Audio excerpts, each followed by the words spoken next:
So, today it's all about, what novel exactly is. What is the difference of a novel from drama and poetry? All that we are going to see here today. As the against imaginative or fictional, the novel is a realistic form. So this is an important point. Novel is more of a realistic form. Unlike drama and poetry, novel is more of a realistic form. Just it presents that segment of life and society in more or less approximate terms, which has been seen and experienced by actual men and women of a particular period. So, unlike drama, unlike poetry, novel presents the life of a society, more or less approximate term which has been seen and experienced by actual men and women of a particular period. So the novelist may be living at a particular period and he may be reflecting the real life of the people. In the novel, the author tries to reflect the real life of the people. The next line talks about it very clearly.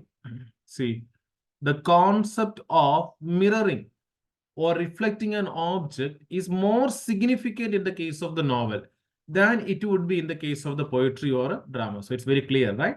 Yeah. So the concept you can write like if the question is being asked about why how novel is differed from drama and poetry, you can answer it. The concept of mirroring or reflecting an object, okay, is more significant in the novel than in the case of a poetry or a drama. There is indeed the assumption that a social situation with its problem and issues is faithfully recorded in the novel, and the reader does not come across any major flights of imagination on the part of the writer. So, in novel, how the writer used to write, it is indeed the assumption that a social situation with its problem and issues is faithfully recorded. So, whatever is happening, the author tries to record it just like that. And the reader does not come across any major flights or imagination on the part of the writer. So when he reads a novel, it will be more or less like the real things happened. There may not be so much of the author's imagination put into it. It will be a real thing happened. It could be the mirroring of what's happened at the society, or the novelist may take a life of someone and he may be reflecting exactly what happened within the person's life and all. He may not go in deep of unnecessarily imaginative things. It will be more of a real.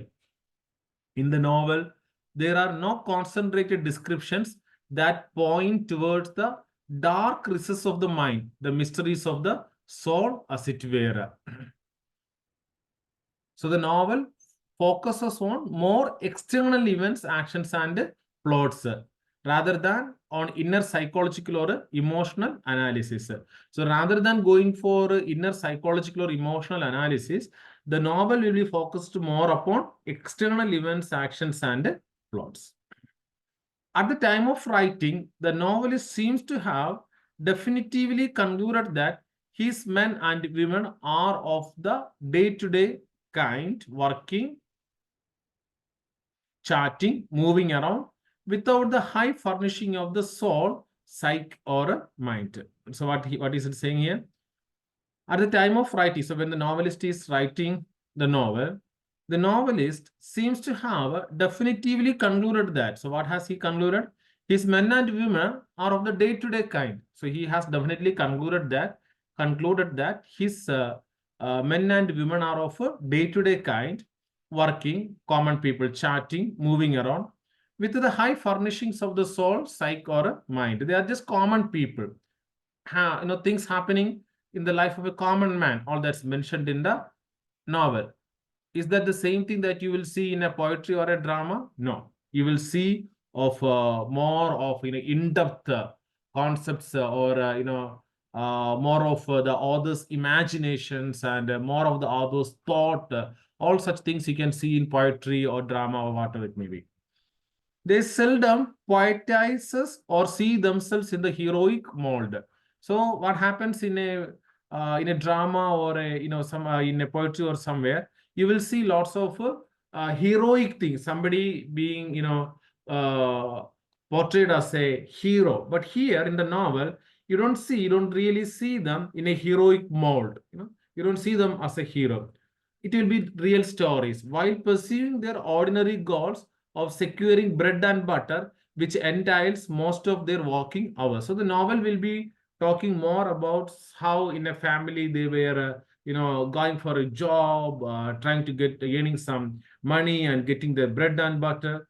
The real life story, but that may not be the story of where a hero is being portrayed. When a hero is being portrayed, it will be talking all about somebody doing something really great, we maybe with supernatural power or something. But here it is not like it's it's a life of common people.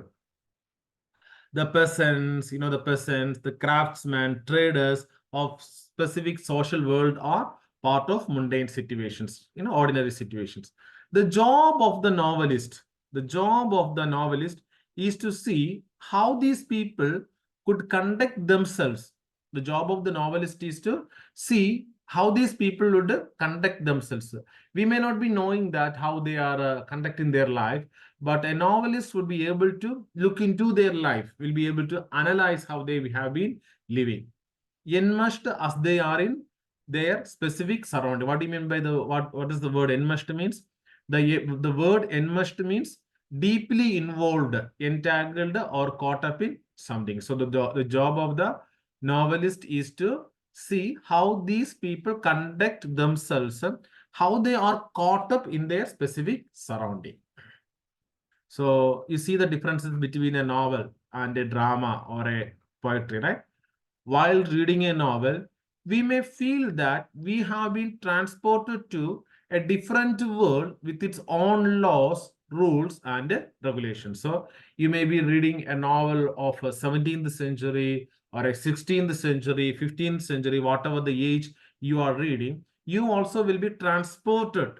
It's not like watching a movie. Yeah, when you watch a movie, you may be transported to a certain extent, but when you read a novel, and if the author is really talented, you will literally be transported. You will forget about your surrounding, you will forget about all other thing, and you will be transported to a different world where it has its own laws, rules, and regulations. Towns and villages, markets, streets, and pathways hold out as actual places with their distinct coloring and feeling. So you will see towns, you will see the villages, you will see the markets, streets, pathways, all these things that you will be able to see through that novel.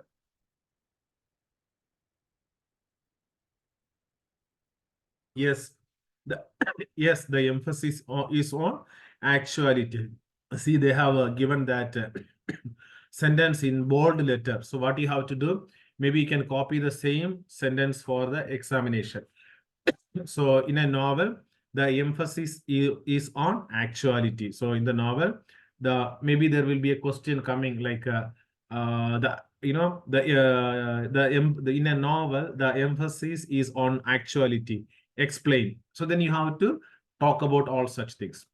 Not only are the people shown as speaking with their own very mannerisms, but ordinary information about their appearance, condition, opinions, and states of mind also is imparted by the author in his or her own voice. Not everyone will be able to do all such thing. Okay, so that is how we say, okay, he's a good novelist. So a good novelist only will be able to do all such things. So if the novelist is really good, what will happen? The ordinary information about their appearance, condition, opinions, states of mind, all is imparted by the author to us in his or her own voice. So for that to understand all such thing, you have to have a habit of reading. I told you on the previous class that you need to be a voracious reader. You need to read as much as possible. This second aspect of the writer's practice implies that the describing person, the novelist, has an opinion and a point of view according to which she or he judges without much scruple the actions of the different characters selected. So, okay. This second aspect of the writer's practice implies that it is saying that describing the person, the novelist has an opinion and a point of view.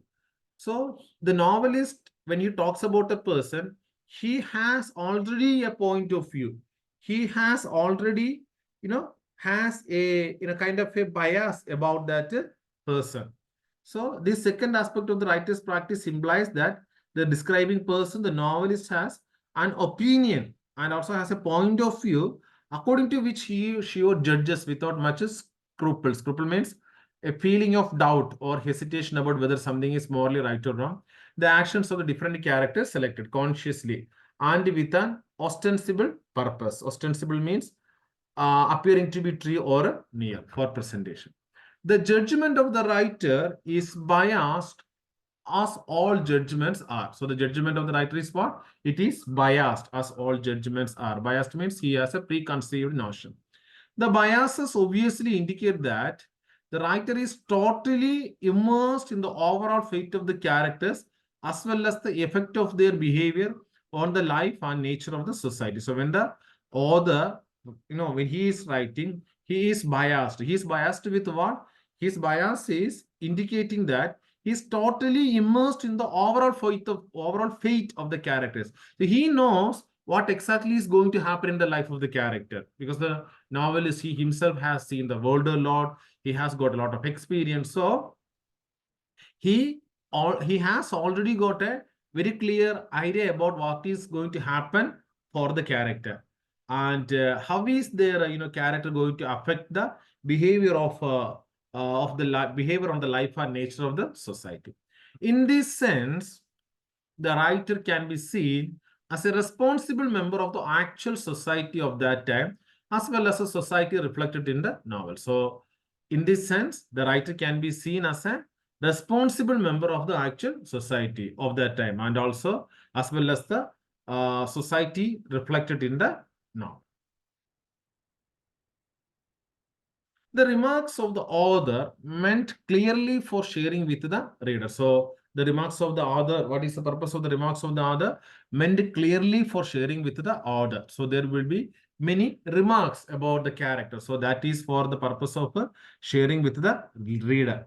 Lend authenticity to the description in the novel and make the reader accept it as a truthful account.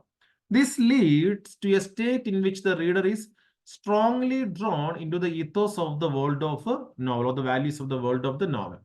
In the course of reading a novel, therefore, the reader may feel that he or she is witness to an actual happening in which real people are involved. So, when somebody reads a novel, how does he or she feel?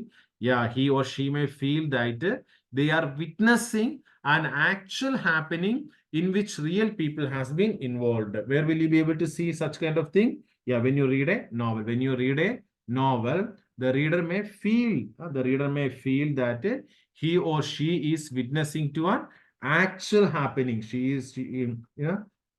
or she is witnessing to an actual happening in which real people have been involved. So the remarks of the author meant clearly for sharing with the reader, lend authenticity to the description in the novel and make the reader accept it as a truthful account. This leads to a state in which the reader is strongly drawn into the ethos of the world of the novel. In the course of reading a novel, therefore, the reader may feel that he or she is witnessing to an actual happening in which real people have been involved. The words in the text do not merely signify something outside of or away from them.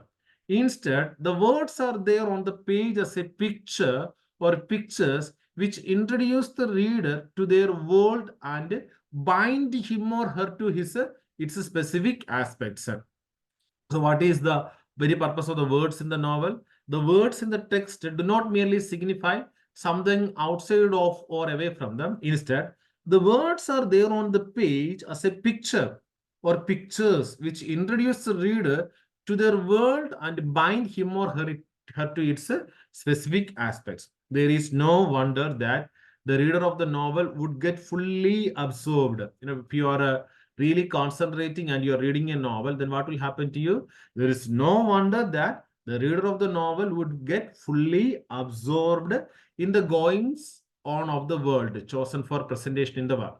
This is what I meant by the novel as a realistic form. So this is the answer for a novel as a realistic form. So you have got a very clear description about how can you say novel as a realistic form.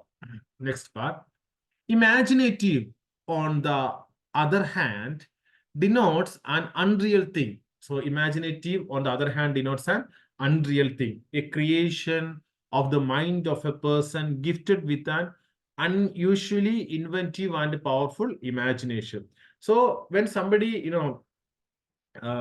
when somebody go with the imagination, there is no limit for imagination, right? You can just imagine whatever you want. Right now you may be in Trivandrum, but you can imagine that you are in your own place at Calcutta, or you are at somewhere around Russia or Nepal or anywhere.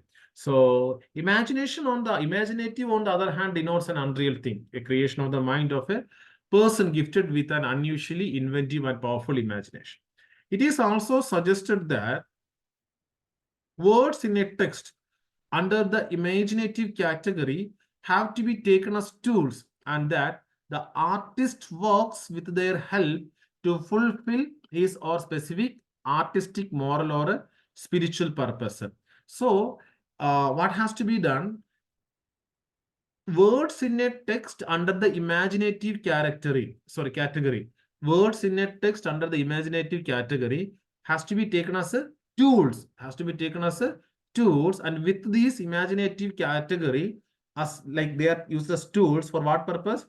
Work the author will work with that and fulfill his or her specific artistic, moral, or spiritual purpose. So whatever he want to convey with the imaginative power, he can do that. The purpose may be to produce a literary work of exceptional symbolic spiritual. So whatever he want to convey with his imagination, to the reader, he can convey that. What is fictional then? What is fiction then? The word invented or invention is yet more meaningful in this case. It denotes that the account presented in a work bears no relation with the reality of life as we know it. It is imaginative, and more, it is fictional. In this sense, fictional be more appropriate term for poetry. So what would be the more appropriate term for a poetry? Fictional would be the more appropriate term for poetry. Why? The word invented or invention is yet more meaningful in the case. It denotes that the account presented in a work, it has no relationship with the reality of life as we know it. It is imaginative, and so it is fictional. In this sense, fictional would be more appropriate term for a poetry. Next, they are asking a question. Isn't fiction a non-fact, a lie? See, most of us wish to live the existing world of hard routine and drudgery so that we move to another in which we can do what we like. This often happens with the dreams, right? Yeah, we have dreams, and in the dream we will be here and there, something that we want to get or we want to go, or we all are there. So we want to leave the existing world, and what is there in the existing world? Hard routine. What do you mean by hard routine? Morning to evening, you are all packed up, right? You have to work up, then you have to go for this job, that work. We don't have any time to relax. We are fed up with the daily routine. And also, what is there? And drudgery. We are too tired, so that we move to another in which we can do what we like. So in our imagination, we can do what we like. where wishes would be, I like this phrase, wishes would be horses. So what is that? Wishes becomes the horses, it takes wherever we want. We also notice that, see, this is very interesting. Okay, listen very carefully. Okay, let's come to it. We also notice that the maker of the liar, so the maker of the lie, a liar, is an interesting person as against one who preaches high morality. See, even it says like this, even if somebody is a thief, the thief has to got a lot of talent. If he is not having, a lot many talents, he won't be able to do the thief. There are pickpocketers, there are different kind of people. They cannot just do the stuff just like that. They have to have some sort of abilities. That's the way how they trick people and they do the thing. I'm not saying it's good to do, it's bad, it will be problem. But what I'm saying is, so in the same sense, a liar, a liar is an interesting person as against one who preaches high morality. Now listen very carefully. Have we watched the behavior of a liar closely? You have to watch a liar's behavior closely. There are some people who will always say lies. So you can just look at them and you can, expect that it's going to be a lie. If you have observed the liar, we would mark that a liar, a compulsive liar, is one who is mentally alert. His mind will be totally alert. All the time, he just notes the changes in the face of the listeners. He is telling a lie and he is consistently looking upon the face of the listeners and is trying to see how the listeners are reacting to what he is saying. We won't react for everything in the same manner, right? Yeah, when something is or is interesting, we will show with our face. When we are getting bored, we will show like that. So the liar, the one who is saying a lie, will keenly observe how his listeners, especially how their faces are. He keeps track of their mood and constantly struggles to find out what his or her audience wish to hear. So as he is talking, he can even change the topic when something is being said. If the audience is getting interested to hear, he just changes the topic and he just move according to what the people like. The liar accordingly modifies the lie as it is in progress. So even he could progress, he could just modify what he may be saying one thing, he can modify it and make it into something else. This is because of the fact that the liar is highly inventive and imaginative. I told you, like a thief has to be really skilled. In the same manner, a liar has to be highly imaginative and inventive. He has to invent many things. There may not be a thing, but he has to invent that. A person may have in a person may have not thought anything like that, but he just invent that thing. But there is a difference. While poetry and drama are also invented and imagined, they cannot be equated with a lie. So just because we said all these things, do not equate a poetry and drama with a lie. So do not equate poetry and drama with a lie. While poetry and drama are also invented and imagined, they cannot be equated with a lie. On the other hand, they are high truths. So what like this is a very important point. Poetry and drama are what? They are high truths. Okay, you can quote it in the exam. Poetry and drama are high truths. It is not because of this lie aspect that the novel has been associated with fiction. While poetry and drama talk about the truth, the universal, all-embracing wisdom, the novel as a fictional piece may rest content with presenting an ordinary life situation. If you can just, write this just like that, you will surely get marks. On the other hand, poetry and drama are what? They are high truths. Now, it is not because of this lie aspect that the novel has been associated with fiction, while poetry and, okay, you got it right. It is not because of this lie aspect that the novel has been associated with fiction. Poetry and drama talk about the truth, the universal truth, all embracing wisdom. If you study some of the poetry, it talks a lot about a lot of wisdom. There are lots of wisdom literature. There are so much truth being spoken in the poetry. So much and so much are there in poetry and drama. So the poetry and drama talk about the truth. What is this truth? the universal, all-embracing wisdom. But at the same time, the novel as a fictional piece may rest content. Your content. You know what is content, right? It may rest content with presenting an ordinary life situation. So you understood the main point, right? So what does a novel do? The novel presents an ordinary life situation. Is it clear? The novel presents an ordinary life situation, while a poetry and drama is talking about the truth, the universal, all-embracing wisdom. In this way, the irony behind the fictional piece cannot missed, or can it be missed? So they are asking a question. Can we miss the fictional piece? Can we, in this way, the irony behind the fictional piece can be missed? They are asking us a question. Oh, can we miss the fictional aspect of the novel? That's what is being asked to us. So that's all about that topic. It's all about the novel as a fiction. Can novel be a fiction? That's what it's being asked. The question was, can novel be a fiction? Fiction as history. Fiction as a history. That we will discuss on the next class.